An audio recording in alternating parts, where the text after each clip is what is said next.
On that cold winter night in 1847, 12 monks went to bed. When the bells rang for morning prayers, only 3 came. How could 9 monks disappear in a single night? Locked doors, high walls, no one could enter from outside. But someone knew this monastery's darkest secret. And that secret was recorded in a handwritten cookbook hidden in the kitchen, filled with recipes describing how to prepare human flesh in the most delicious ways. Tonight, I will tell you the horrifying truth that no history book has ever written. This channel isn't for everyone, only for the bravest souls who dare to uncover history's darkest secrets. If you have the courage to hear what really happened in the shadows of our past, hit that subscribe button and let us know in the comments what country you're listening from. Are you brave enough to join our community of true mystery seekers? Let's find out together. The Benedictine monastery of St. Mauritius stood like a fortress against the Austrian Alps, its Gothic spires piercing the grey December sky of 1847. For over 3 centuries, this sacred sanctuary had been home to devoted monks who dedicated their lives to prayer, contemplation, and service to God. But beneath the stone walls that had witnessed countless acts of devotion, something far darker had taken root. The transformation didn't happen overnight. It began during the brutal winter of 1825,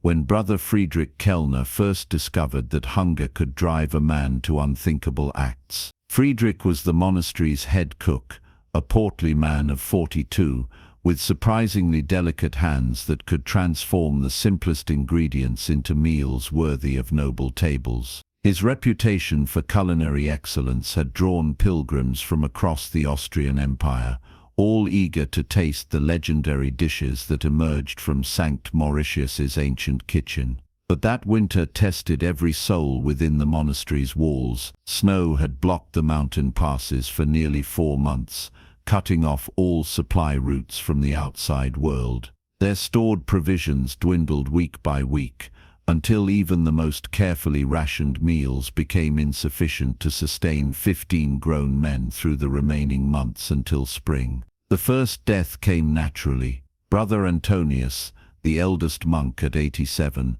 simply passed away in his sleep during a particularly bitter February night. His body was to be prepared for burial according to monastery tradition, but the ground was frozen solid, making interment impossible until the spring thaw. The corpse would have to be preserved in the cold storage room beneath the kitchen until a proper Christian burial could be arranged. Friedrich had volunteered to prepare Brother Antonius for preservation, claiming it was his duty as the monk responsible for food storage and preparation. But as he worked alone in the cold basement, handling the deceased brother's flesh, a horrifying thought crept into his starving mind. The texture, the color, the marbling of fat through muscle, it looked remarkably similar to the pork they had consumed just weeks earlier. That first night, Friedrich convinced himself he was merely curious. He made a small incision, removing just a tiny piece of flesh from an area where it would never be noticed. The meat was cooked slowly over low heat, seasoned with herbs from the monastery garden. As he chewed that first bite, Friedrich felt something awaken within him. This wasn't just sustenance, this was revelation. The taste was unlike anything he had ever experienced. Rich, complex, with a depth of flavor that seemed to satisfy hunger on levels he hadn't known existed. As the protein filled his empty stomach, Friedrich felt strength returning to his weakened body. But more than physical nourishment, he experienced a psychological transformation that would prove to be irreversible. Over the following weeks, as the monastery's situation grew more desperate, Friedrich found himself returning again and again to Brother Antonius's preserved remains. Each night brought new experiments with preparation methods. He learned which cuts were most tender, which seasonings best complemented the unique flavor, and most importantly, how to butcher efficiently while leaving no obvious evidence of his activities. The other monks marveled at Friedrich's apparent ability to sustain himself despite their community's dire circumstances. While his brothers grew gaunt and weak from malnutrition, Friedrich maintained his strength and even seemed to thrive during their darkest period. When questioned about his condition, he claimed to have discovered hidden stores of preserved meat in the deepest recesses of the storage areas. Abbot Heinrich Zimmermann, the monastery's stern leader, initially accepted Friedrich's explanations without suspicion. Heinrich was a pragmatic man who had guided St. Mauritius through previous crises with careful resource management and unwavering discipline. But as Friedrich's condition continued to improve, while the other monks deteriorated, the abbot began to wonder about the true source of his cook's mysterious sustenance. The breakthrough came when spring finally arrived, and Brother Antonius could be properly buried. As they prepared the body for interment, Heinrich noticed that significantly less remained of their departed brother than should have been the case after simple preservation. Confronted with this evidence, Friedrich had no choice but to reveal the truth about his winter survival methods. The conversation that followed would haunt Heinrich for the rest of his days. Friedrich spoke with the fervor of a man who had experienced divine revelation, describing how consuming Brother Antonius had shown him truths that conventional theology could never address. He explained that their departed brother had continued to serve the community even in death, providing sustenance that allowed the survivors to maintain their spiritual mission when all seemed lost. Most disturbing was Friedrich's theological justification for his actions. He argued that the transubstantiation of communion bread into Christ's flesh provided precedent for viewing human consumption as a form of sacred communion. If they could spiritually consume their Savior during Mass, why shouldn't they physically consume their brothers when necessity demanded such sacrifice? Heinrich's initial horror gradually gave way to a terrible curiosity as Friedrich continued his persuasive argument. The abbot had always prided himself on intellectual flexibility, on ability to find practical solutions to seemingly impossible problems. As Friedrich spoke, Heinrich began to see cannibalism not as sin, but as pragmatic adaptation to extreme circumstances. The transformation of their community accelerated when Brother Marcus fell ill during the autumn of 1826. Marcus was a robust man of 50 who had never known a sick day in his life, making his sudden decline all the more shocking to his brothers.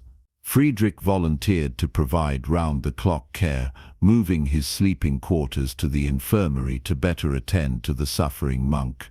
But Friedrich's medical attention had a darker purpose. He had been studying Marcus for weeks, observing his physical condition and calculating how much meat the man's muscular frame might provide.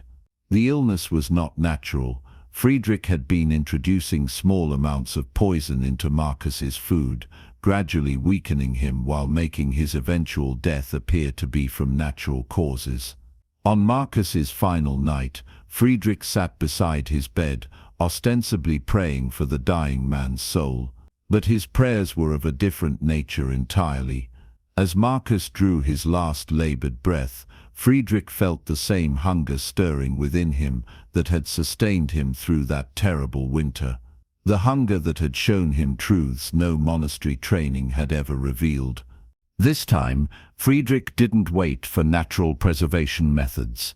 He had learned much during his experiments with Brother Antonius, and he now understood that fresher meat offered superior flavor and texture. That very night, while the other monks slept peacefully, believing their brother to be resting under Friedrich's watchful care, the kitchen monk was busy with very different activities. The basement chamber beneath the kitchen became Friedrich's secret workshop. He had modified the space during the summer months, installing proper drainage and ventilation systems that would allow for efficient processing of human remains. Stone tables were fitted with channels to direct blood flow, while hooks and pulleys were installed to facilitate the butchering process. Brother Marcus was transformed from deceased monk to carefully portioned cuts of meat within hours of his death. Friedrich's technique had improved dramatically since his crude experiments with Brother Antonius. He now understood human anatomy well enough to maximize useful meat while minimizing waste. Every cut was deliberate,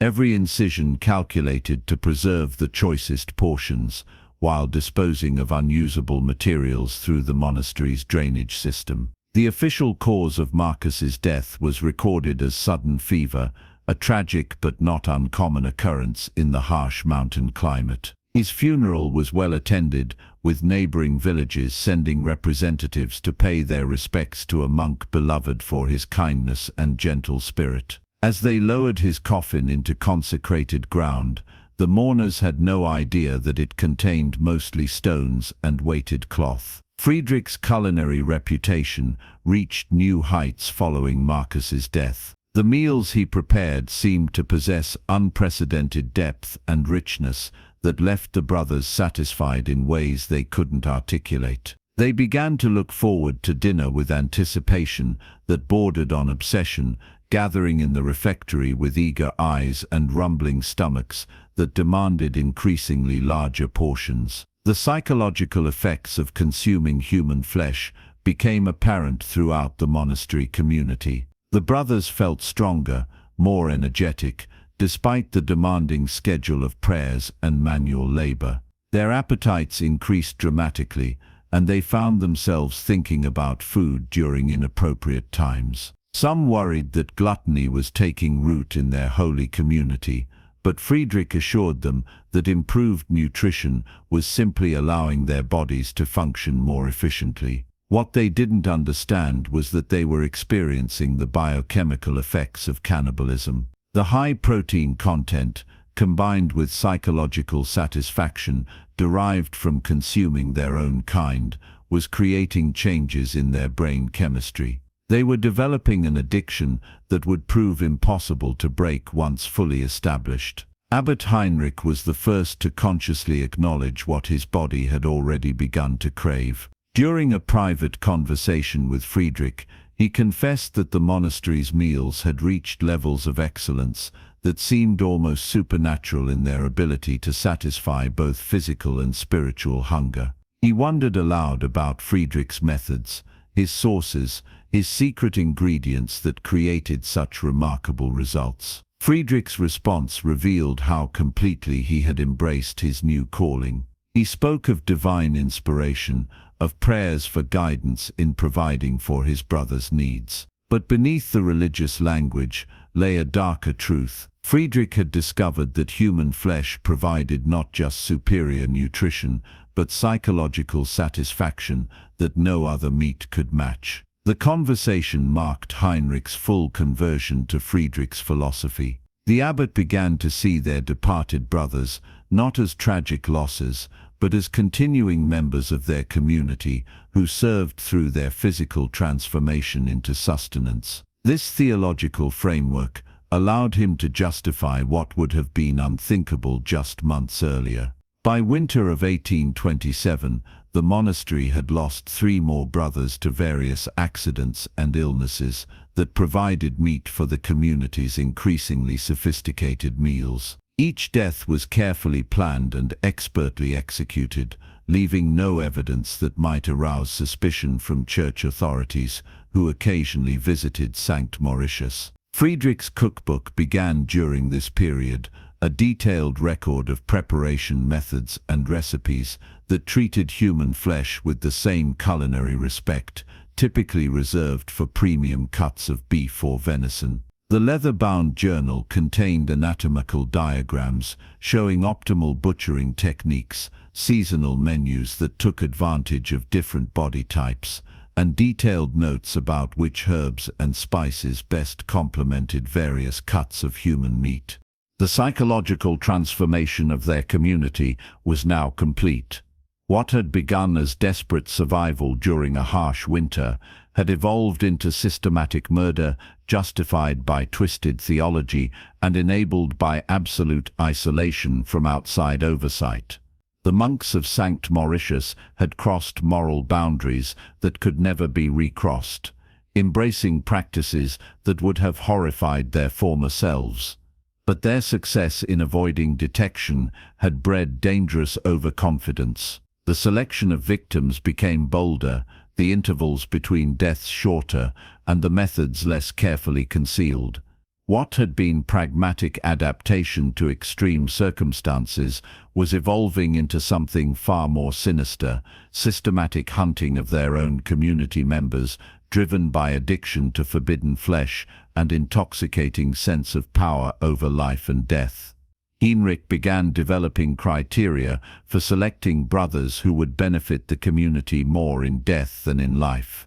Old monks whose productive years were behind them, sick brothers who consumed resources without contributing labor, even healthy monks whose personalities created friction within their carefully ordered community. Each case was evaluated with cold efficiency, weighed against practical considerations that treated human lives as renewable resources to be harvested when appropriate. The basement chamber was expanded and refined during this period, becoming a sophisticated facility for processing human remains. Friedrich installed additional drainage, improved ventilation, and added specialized equipment that would allow him to work more efficiently while minimizing the risk of discovery. The space now resembled a professional butcher shop more than a monastery storage room. Most disturbing was the development of pack mentality among the remaining monks.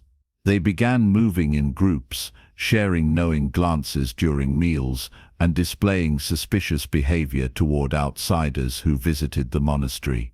Their conversations increasingly focused on food quality, on Friedrich's remarkable talents, and on subtle theological discussions that justified their community's unique dietary practices.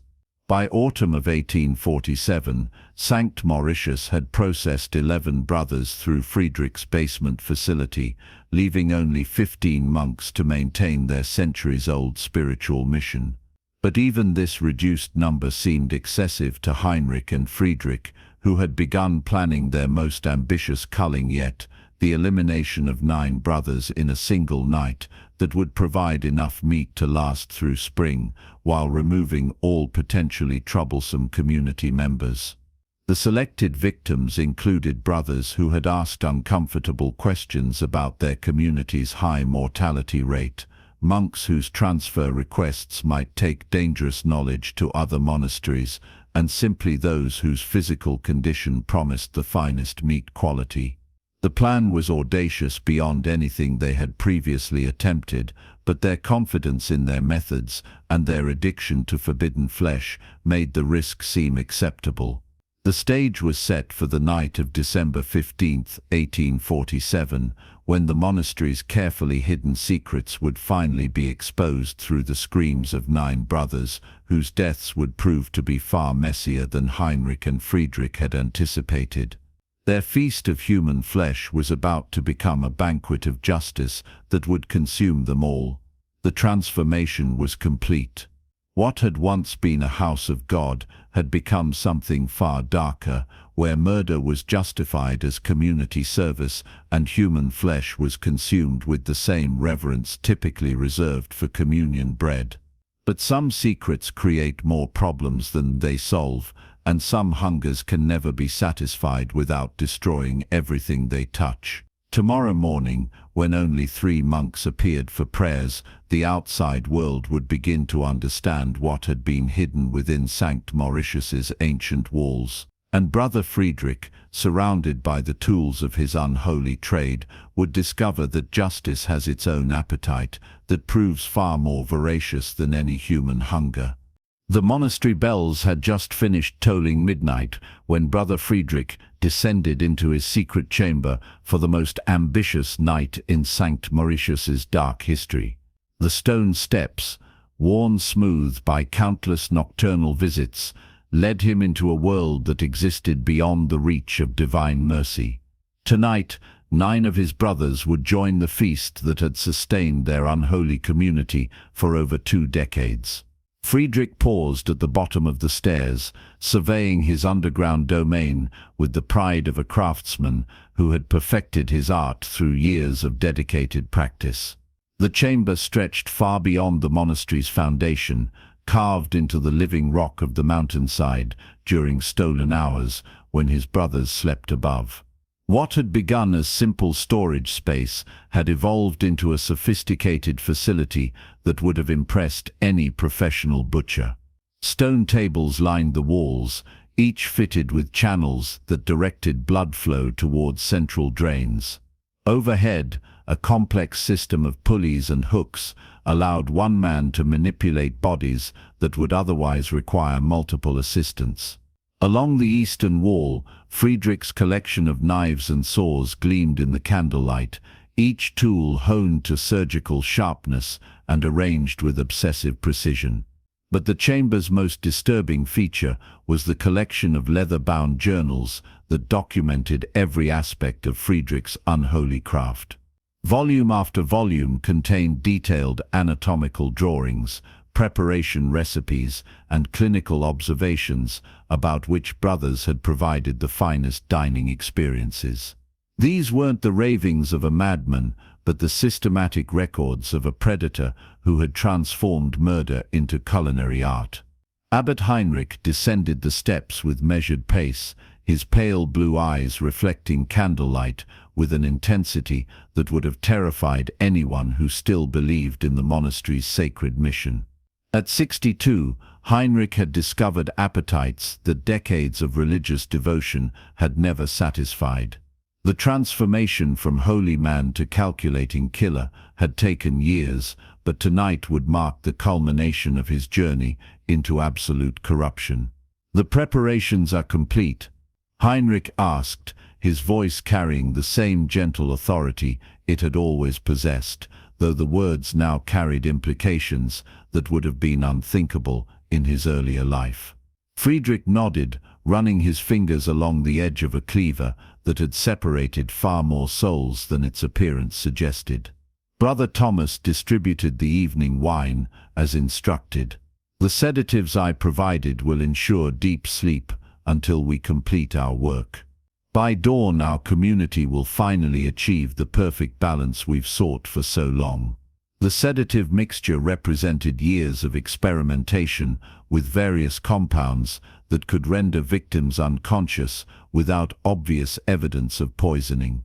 Friedrich had tested different combinations on previous victims, carefully documenting which substances produced the deepest sleep while leaving no traceable residue in the body. Tonight's formula combined valerian root, poppy extract, and a carefully measured dose of belladonna that would keep the intended victims unconscious even during their final moments. The 9 brothers selected for elimination had been chosen through careful analysis that considered multiple factors beyond simple meat quality. Each victim represented either a threat to their operation's security or an opportunity to improve their food supply's sustainability. The selection process had taken months of observation and evaluation, treating human lives as inventory to be managed according to practical requirements. Brother Stefan Müller, the 68-year-old treasurer, topped their list for multiple reasons. His access to monastery finances had allowed him to discover discrepancies in food purchases that suggested Friedrich was acquiring far more provisions than normal meal service would require. More concerning was Stefan's habit of asking detailed questions about kitchen operations and storage procedures. His elimination would remove a significant security threat while providing well-marbled meat from his sedentary lifestyle. Brother Andreas Hoffmann, the community's physician at 53, had been studying disturbing changes in his fellow monks' behavior and physical condition. His medical journals contained observations about increased aggression, obsessive food behaviors, and physiological changes that suggested dietary factors Andreas couldn't identify. His continued research posed an existential threat to their community's survival, making his death a practical necessity. Young brother Paul Wagner, at 25, represented future security concerns rather than immediate threats. His natural curiosity and popularity among visiting pilgrims made him dangerous in the long term, despite his current ignorance about their activities. His youth also promised tender meat that would provide variety in their increasingly sophisticated menu planning. The remaining 6 victims had been selected primarily for practical reasons. Brothers Klaus, Johann, Matthias, Rudolf, Franz, and Georg represented surplus population that consumed resources while contributing minimal value to their reduced community's operations. Their elimination would streamline monastery functions while providing adequate meat stores to sustain the survivors through spring. Heinrich had spent the evening hours reviewing detailed plans for each victim's elimination. The process required careful coordination to avoid alerting potential survivors while ensuring efficient transport to Friedrich's processing facility. Each brother's sleeping location had been mapped, their individual habits studied, and contingency plans developed for unexpected complications. The killing sequence had been designed to minimize risk while maximizing efficiency. Victims closest to the kitchen would be eliminated first, reducing transport distances and exposure time in monastery corridors. Brothers with light sleeping patterns would be handled early, before the sedatives began wearing off naturally. The most physically capable victims would be saved for last, when Heinrich's energy was highest and unexpected resistance least likely. Friedrich's preparation methods had evolved significantly since his crude early experiments with brother Antonius. He now understood human anatomy well enough to maximize useful meat, while minimizing processing time and waste disposal requirements. Each cut would be deliberate, each incision calculated to preserve premium portions while efficiently eliminating evidence of their activities. The basement chamber's sophisticated drainage system could handle large volumes of blood and organic waste, channeling everything through underground streams that emerged miles from the monastery. Friedrich had tested the system's capacity during previous eliminations, confirming that even tonight's ambitious scale would not overwhelm his disposal infrastructure. But efficiency wasn't the only consideration driving their methodology. Both Heinrich and Friedrich had developed psychological needs that simple murder couldn't satisfy. The ritual aspects of their activities, the careful selection of victims, the methodical preparation of bodies, the transformation of human flesh into nourishing meals, had become as important as the practical benefits their crimes provided. Heinrich checked his pocket watch, noting that sufficient time had passed for the sedatives to take full effect throughout the monastery. The remaining brothers would be sleeping deeply now, their consciousness suspended by chemical compounds that would ensure they never awakened to witness their community's final transformation. Brother Stefan first, Heinrich decided, adjusting the dark clothing he wore during elimination operations. His room is closest, and his questions about our financial records make him our most immediate security threat. Friedrich had prepared specialized tools for Heinrich's work, instruments designed for killing rather than butchering. A thin steel wire for strangulation, a small hammer for delivering precise skull fractures, and a narrow blade for accessing vital organs when subtlety was required. Each weapon had been selected for effectiveness and ease of concealment, allowing Heinrich to move through the monastery without obvious evidence of hostile intent. The ascent to the main monastery levels felt like traveling between different worlds. Above ground, Sankt Mauritius maintained its facade as a house of God dedicated to prayer and service. Below ground, Friedrich's domain represented humanity's oldest hungers stripped of civilized pretense. Tonight would bridge those worlds permanently, bringing the monastery's surface activities into alignment with its basement realities. Stefan's room occupied a corner of the monastery's administrative wing, chosen for its proximity to the archives where he maintained financial records. Heinrich approached the door with practiced silence, his years of monastic discipline providing excellent training for moving undetected through stone corridors that amplified the slightest sound.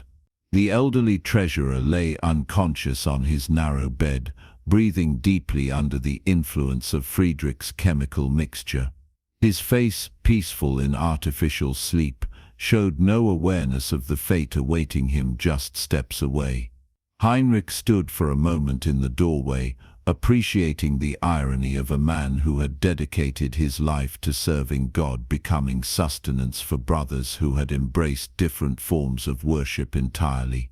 Stefan's elimination was accomplished with professional efficiency.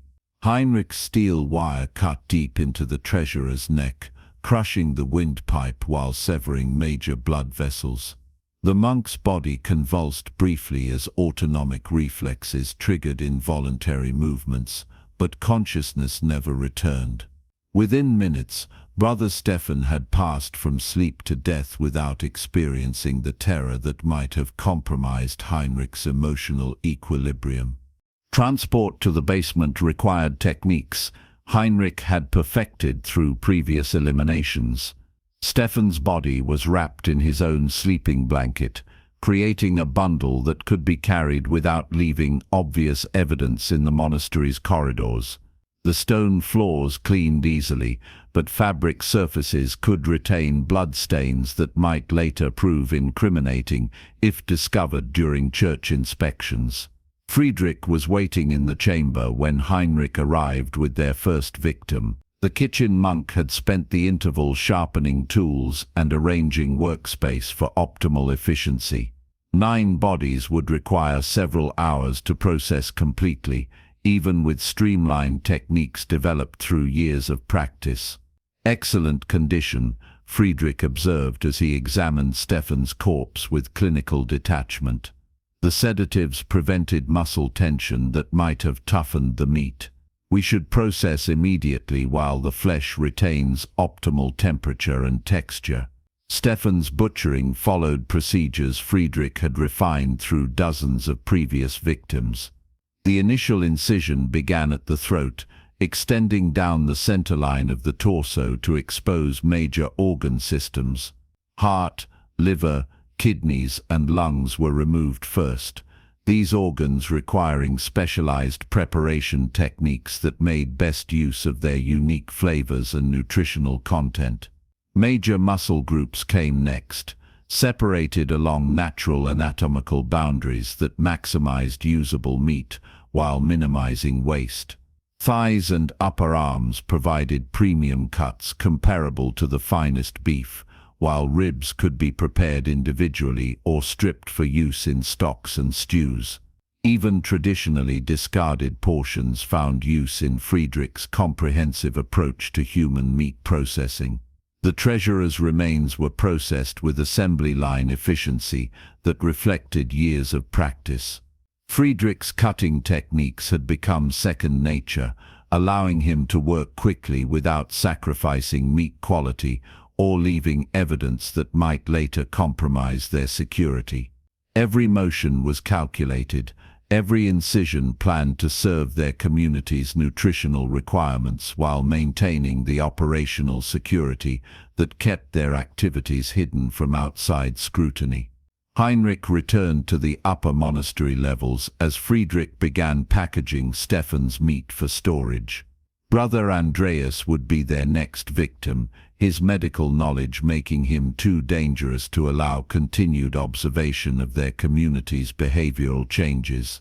The physician's elimination would require more careful handling, as his training might allow him to recognize symptoms of poisoning or struggle more effectively against physical restraint. Andreas occupied rooms adjacent to the monastery's small infirmary, where he treated everything from minor injuries to serious illnesses that occasionally afflicted their mountain community. His quarters reflected his medical interests, containing shelves of anatomical texts and preserved specimens that would have seemed perfectly normal to any visiting church authority. If only they had known that Andreas was documenting behavioral changes that could expose St. Mauritius's darkest secrets. The physician lay unconscious like his predecessor, but Heinrich noticed subtle signs that suggested Andreas was beginning to metabolize the sedatives more quickly than anticipated. Slight movements, changes in breathing patterns, and facial expressions suggested that consciousness might return sooner than planned. The elimination would need to proceed immediately, before their victim could awaken and raise alarms that would compromise the entire operation.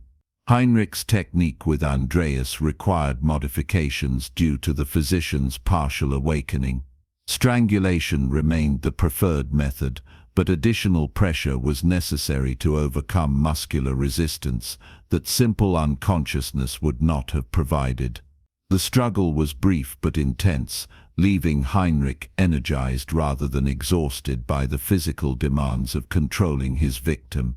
Andreas's transport to the basement followed established procedures, though his larger frame required additional effort to manipulate safely through narrow corridors. Friedrich had prepared workspace for immediate processing, understanding that time was becoming a critical factor as the night progressed and remaining victims might begin awakening from their chemical sleep.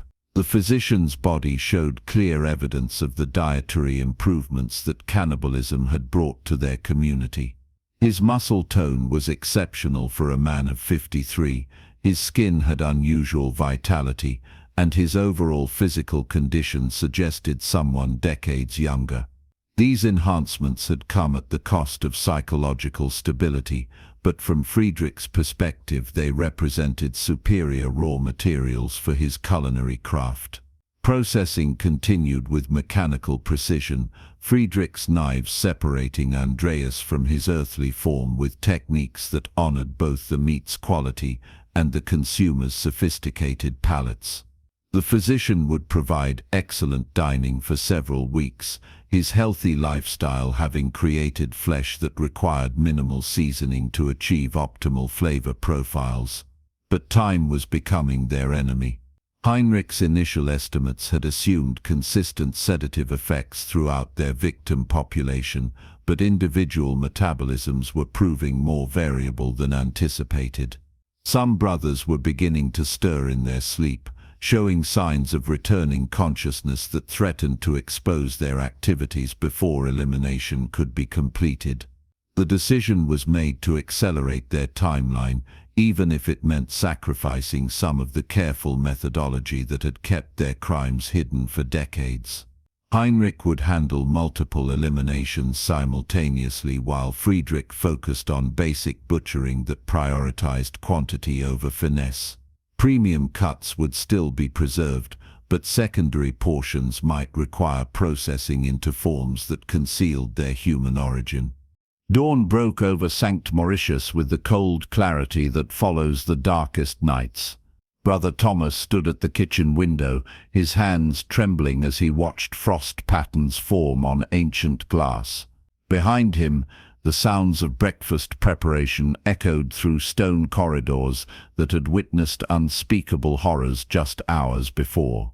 3 monks preparing food for 3 monks, when yesterday 15 souls had called this place home. But Thomas knew the truth about their morning meal.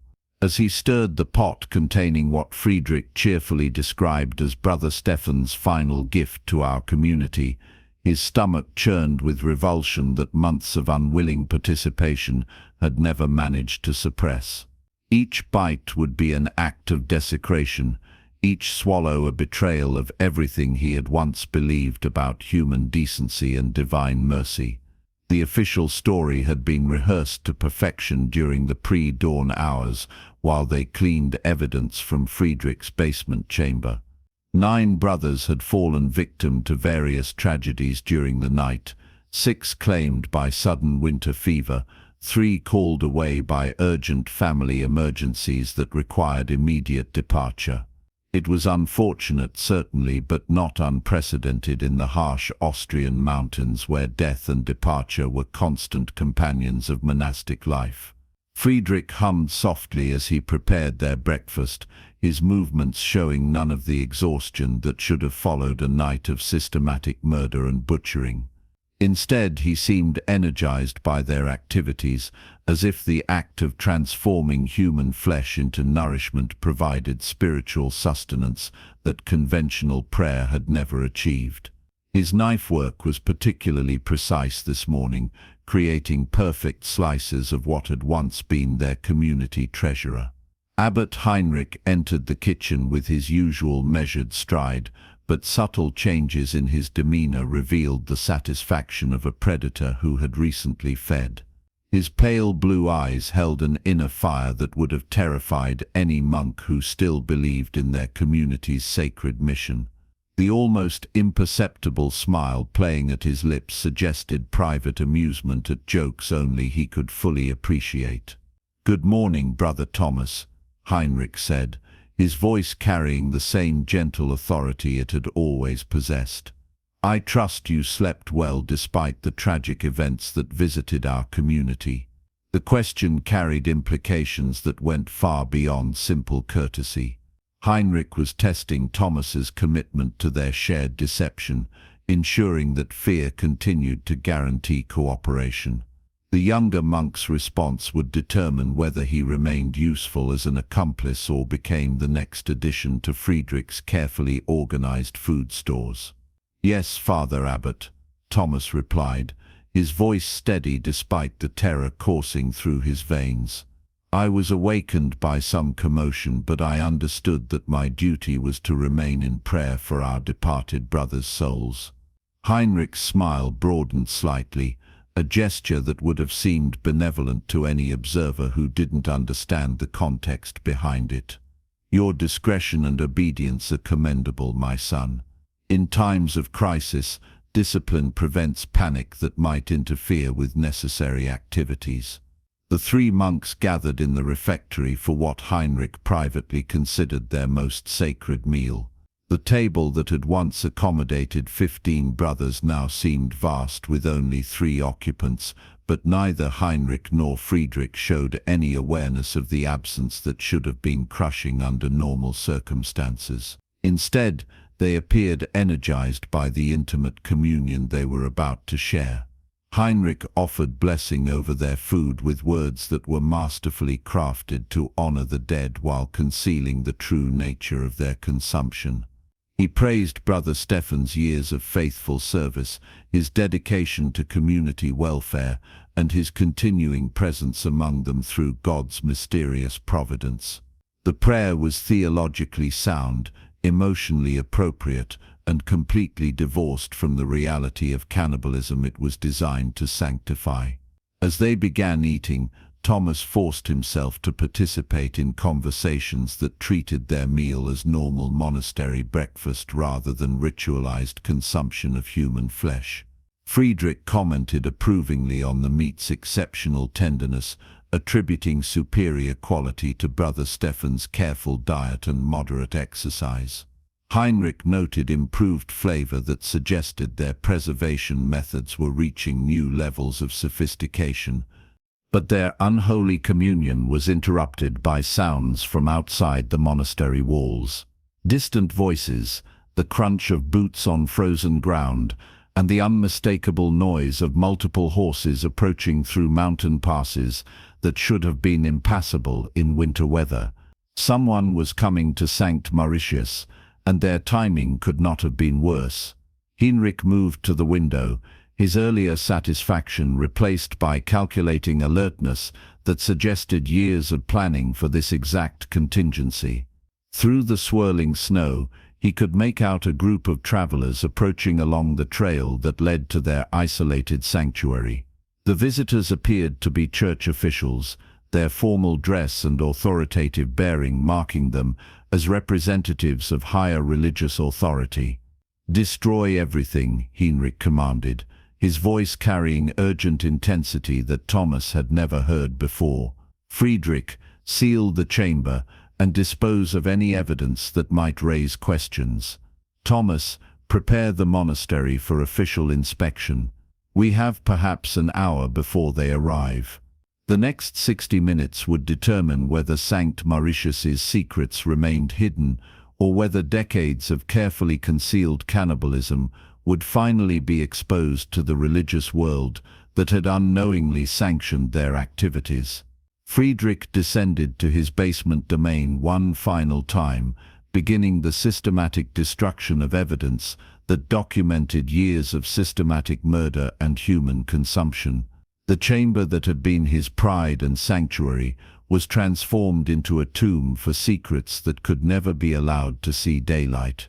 Journals documenting butchering techniques were fed into the furnace that heated the monastery's water supply. Specialized tools were buried beneath stones in locations that would require demolition to discover. The sophisticated preservation system that had kept human flesh fresh for months was dismantled and its components scattered throughout the monastery's legitimate storage areas. Most tragically, from Friedrich's perspective, nearly 200 pounds of processed human meat had to be disposed of through drainage systems that would carry the evidence miles downstream before it could decompose naturally. Months of careful work, premium cuts that represented the finest achievements of his culinary craft, all sacrificed to maintain operational security that might no longer be maintainable. Above ground, Heinrich and Thomas worked with similar urgency to prepare Sankt Mauritius for inspection by authorities who might be arriving with specific suspicions rather than routine administrative business. Personal effects belonging to the eliminated monks were gathered and arranged to support stories about departure and illness that would explain their absence from morning activities. The approaching delegation was led by Bishop Andreas Kornfeld, whose reputation for thoroughness made him a dangerous adversary for any religious community attempting to conceal irregular activities. Accompanying him were Father Wilhelm Hauser, a canon law specialist experienced in investigating ecclesiastical crimes, and Captain Franz Müller, a military officer whose engineering background equipped him to analyze physical evidence that might escape purely theological examination. Their investigation had been triggered by reports from 3 traumatized monks who had appeared in a village 40 kilometers from Sankt Mauritius, telling wild stories about mass murder and cannibalism within their religious community. The survivors' brothers Marcus Steiner, Leopold Weber, and Georg Hoffmann had been selected for elimination during the previous night's massacre, but had awakened from their drugged sleep in time to witness the beginning of Heinrich and Friedrich's butchering operations. What they had seen in the basement chamber had shattered their sanity and sent them fleeing into winter wilderness, preferring death by exposure to remaining in a community that had embraced such absolute evil. Their accounts seemed impossible to believe, but their knowledge of monastery internal details and their obvious terror suggested that something genuinely horrifying had occurred at Sankt Mauritius. Brother Marcus, the youngest survivor at 26, provided the most coherent testimony about what they had discovered. He described awakening to strange sounds from below the kitchen, investigating despite the late hour, and stumbling upon a scene that defied every belief he had held about human nature and religious devotion. The image of Friedrich methodically dismembering human bodies while Heinrich organized meat storage had burned itself into his memory with traumatic intensity. They weren't acting like madmen, Marcus had told Bishop Kornfeld during his initial interview. They were calm, efficient, almost businesslike in their approach. Friedrich handled the bodies like a professional butcher, and Heinrich supervised the process like routine monastery administration. "They've been doing this for years, Your Grace. Years of murder and consumption, all hidden behind holy vows." The bishop's investigation team reached St. Mauritius just as Heinrich finished his final preparations for their reception. The monastery appeared completely normal from the outside, smoke rising peacefully from the kitchen chimney, morning prayers concluding in the chapel, and the general atmosphere of religious community conducting its daily spiritual business. Heinrich greeted his visitors with perfect composure, expressing appropriate surprise at their unexpected arrival while offering hospitality that seemed genuinely welcoming. His manner suggested nothing more threatening than administrative curiosity about what had brought high church officials to such a remote location during dangerous winter weather. "Your Grace," Heinrich said, with precisely calibrated deference, "St. Mauritius is honored by your visit, though I confess surprise at finding you traveling in such harsh conditions. How may our humble community serve the Church's needs?" Bishop Kornfeld studied Heinrich with eyes that had learned to recognize deception through decades of ecclesiastical politics. Something in the abbot's manner, perhaps excessive calmness, maybe subtle defiance beneath apparent submission, suggested a man who was working harder than necessary to project innocence. "We've received disturbing reports about this monastery," Kornfeld replied, his voice carrying authority that expected complete honesty in response. "Reports that require immediate investigation and absolute cooperation from your community. I trust you understand the seriousness of our purpose here." Heinrich's composure flickered momentarily, but he recovered quickly enough that only the most observant witnesses would have noticed the break in his performance. "Of course, Your Grace. St. Mauritius has nothing to hide from proper church authority. We are at your complete disposal for whatever investigation you deem necessary." The words were perfectly appropriate, but their delivery carried undertones that suggested Heinrich was calculating distances to escape routes, weighing options that went far beyond simple cooperation with ecclesiastical oversight. Captain Muller, whose military experience had taught him to recognize potential threats, began positioning himself to block access to the monastery's exits.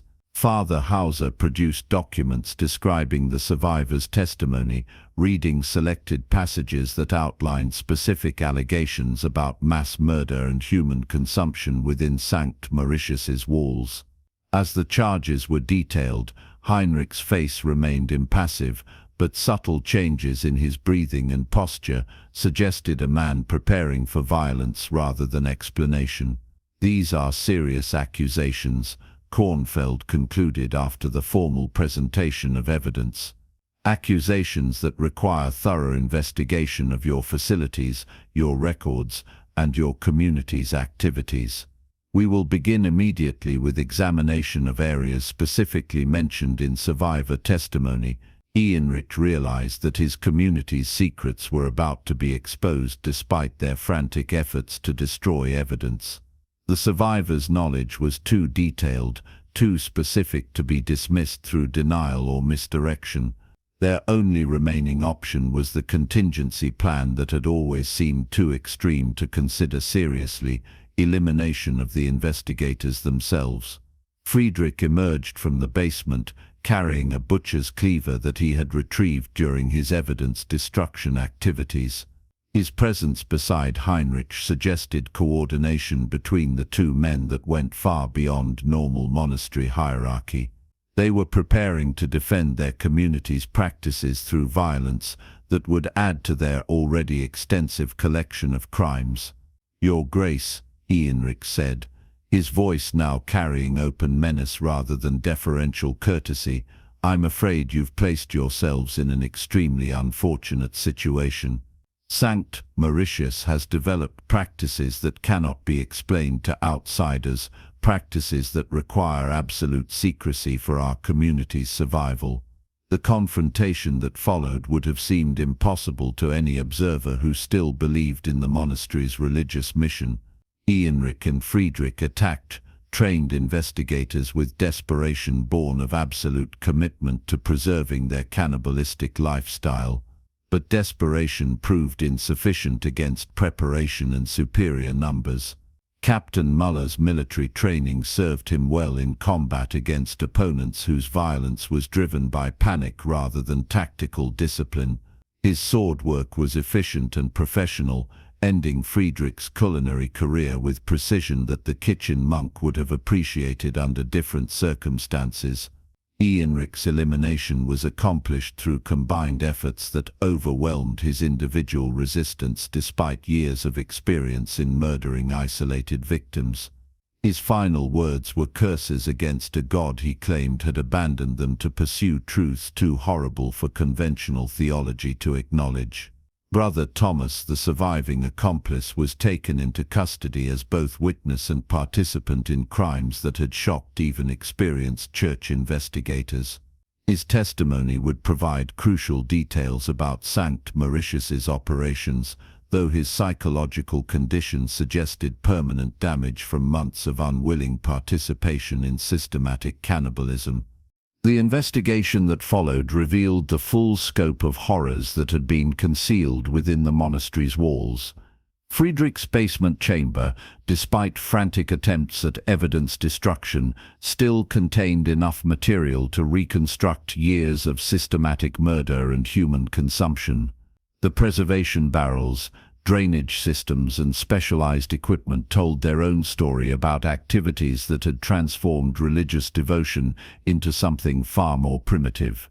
Most disturbing was the discovery of detailed records documenting the elimination of nearly 30 monks over 2 decades of operation. Each death had been carefully planned and expertly concealed, creating a trail of victims that stretched back to the community's first experiments with cannibalism during the winter of 1825.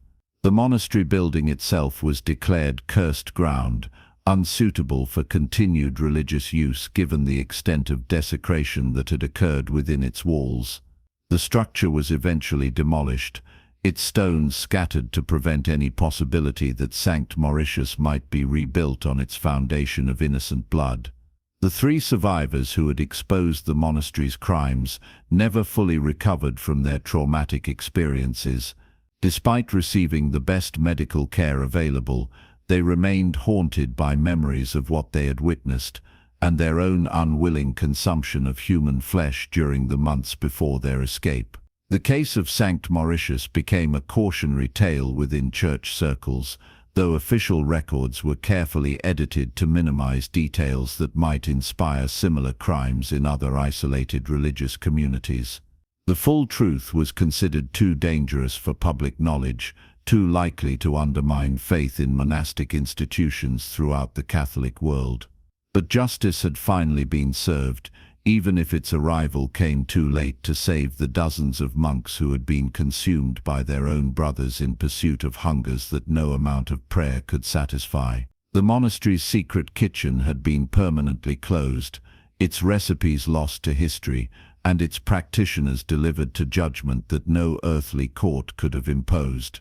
The mountains of Austria kept their own secrets about what had occurred at Sankt Mauritius, but the wind through empty valleys sometimes carried echoes of screams that suggested some hungers create appetites too terrible to ever truly satisfy, and some secrets demand to be told no matter how much their revelation might disturb those who prefer comfortable illusions to uncomfortable truths about the darkness dwelling within every human heart.